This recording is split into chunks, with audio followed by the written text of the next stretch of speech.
Ang totoo, si Duterte lang ang pinakamagaling na presidente sa Pilipinas. Lahat yan dinaanan ko na. Nakita ko na lahat yung presidente niya. I'm too old to be able to distinguish one from the other.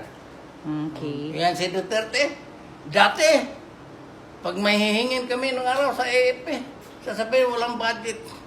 Ngayon, si Duterte sabihin may pera. Oh, mayroon, kaya ako nakarelate, dami pila pala Pilipinas. I'm General, I'm retired General Leo Ligario. Inga, good. Ay, hindi na kailan. Siya na magsabi.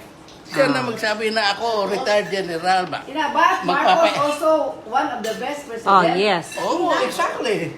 Marcos, ako Starts in it, then sa Duterte continue. sa aral ko sa States, sa ACAC Air Command and Staff College, nag-pass ako doon ng paper defending martial law in the Philippines. Nandoon yan ngayon sa Air University.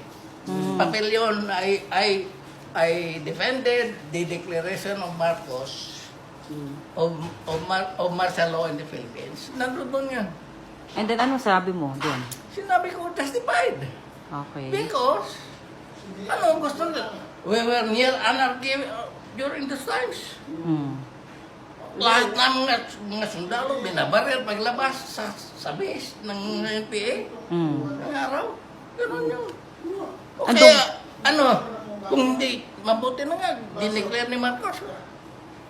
Baka, kung hindi na-declare, nagkakagulo-gulo pa tayo hanggang ngayon.